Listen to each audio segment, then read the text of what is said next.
ہاں اخلاق ہمارا بسا اوقات اچھا ہو جاتا ہے، لیکن گھر والوں کے ساتھ ہمارا اخلاق اچھا نہیں ہوتا۔ گھر والوں کے ساتھ باہر ہم بہت اچھے ہیں، لیکن گھر میں جاتے ہیں تو گالیاں۔ بہت سارے افراد شکوہ کرتے ہیں، اولاد شکوہ کرتی ہے، ابو گھر میں گالیاں دیتے، بیویاں شکوہ کرتی ہیں، گالیاں دیتا ہے ہمارا خاوند۔ اور ہم دیکھتے ہیں، سنتے ہیں کہ بہت سارے افراد اپنے گاہک کے ساتھ اپنی دکان پہ ڈیلنگ میں بہت اچھے، دنیا میں ملنے سے بڑے اچھے، لیکن گھر والوں کے ساتھ انتہائی بدتمیز۔ ایسا نہیں ہونا چاہیے۔ اولاد ہو، بیوی ہو، رشتہ دار ہو، بچے ہو، اپنے ہو، پرائے ہو، ہر ایک کے ساتھ آپ کا اخلاق اچھا۔ اور سب سے بڑھ کر آپ کے حسن اخلاق کے حقدار آپ کے والدین اور آپ کی بیوی بچے۔ ان من اکمل المؤمنین ایمانا احسنهم خلقا والطفهم باہلہ۔ میرے آقا فرماتے ہیں سب سے کامل ایمان والا وہ ہے جس کا اخلاق اچھا اور گھر والوں کے ساتھ نرم۔ میرے پیغمبر علیہ السلام کی ازدواجی زندگی، گھر والی زندگی، اہل خانہ کے ساتھ زندگی بہت اعلیٰ۔ سیدہ عائشہ رضی اللہ عنہ سے پوچھا گیا حضور گھر میں کیا کرتے ہیں؟ کان فی محنت اہلہ، فرمایا جب گھر آ جاتے نا سب تکلفات ختم۔ اگر گھر والے سبزی بنا رہے ہیں تو حضور پاس بیٹھ کے سبزی بنانا شروع کر دیتے، گھر کے کام کاج میں مصروف ہو جاتے۔ یخصف نعلہ، آپ کی جوتی ٹوٹ گئی ہے، حضور خود ہی بیٹھ کر اپنی جوتی کی مرمت شروع کر دیتے۔ یحلب شاۃ، بکری کا دودھ دونے والا ہے، پیغمبر علیہ الصلوۃ والسلام بکری کا دودھ دونا شروع کر دیتے۔ نبی کریم صلی اللہ علیہ وسلم گھر کے کام کاج میں حصہ لیتے، حتیٰ کہ گھر کی ہر ضرورت میں آپ ان کا ہاتھ بٹاتے اور ان کے ساتھ اچھا سلوک کرتے۔ اور جب آپ سفر پر جاتے نا تو آپ کی باریاں ویسے تو تقسیم تھی، لیکن جب آپ سفر پر جاتے تو آپ قرآن اندازی کرتے، اور قرآن اندازی میں جس کا نام نکلتا آپ اس کو ساتھ لے چلے جاتے۔ ایک مرتبہ سیدہ عائشہ رضی اللہ عنہ کا قرآن نکل آیا، آپ ان کو ساتھ لے کر چلے گئے۔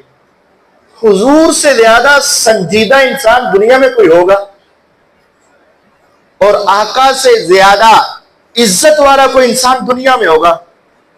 نہیں ہوگا۔ جب آپ اپنی زوجہ محترمہ کو لے کر گئے تو رات ہوئی، قافلے والے سے کہا کہ سارے آگے چلے جاؤ، پورا قافلہ آگے چلا گیا، پیچھے صرف دو ہیں، ایک پیغمبر علیہ السلام اور ایک ابو بکر صدیق رضی کی بیٹی سیدہ عائشہ رضی اللہ عنہ۔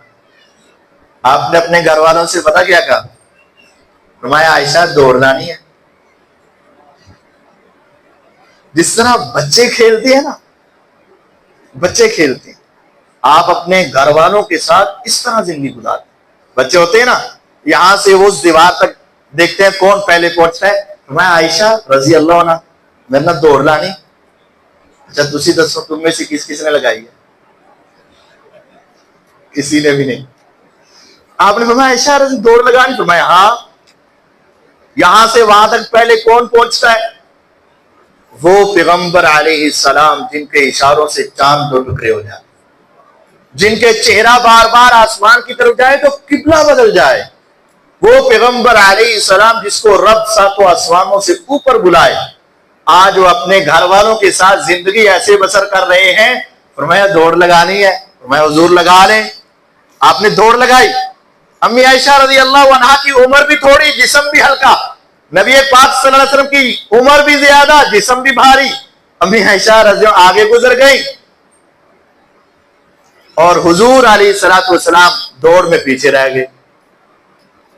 ٹھیک ہے، ایک وقت اور آیا، وقت گزرتے گئے، واپس آ گئے، پھر آپ نے کئی سفر کیے، ان میں سے ایک سفر میں قرآن اندازی ہوئی، پھر آپ نے پوچھا قرآن اندازی کس کی نکلی؟ کہا عائشہ کی۔ آپ نے سفر کیا، رات ہوئی، سارے قافلے کو آگے بھیجا، پھر آپ نے پوچھا عائشہ آج پھر دوڑ لانی رضی اللہ؟ کہا ہاں، وہ تو پہلے ہی جیتی ہوئی تھی نا، تو وہ کہ جی ہاں لگانی ہے جی۔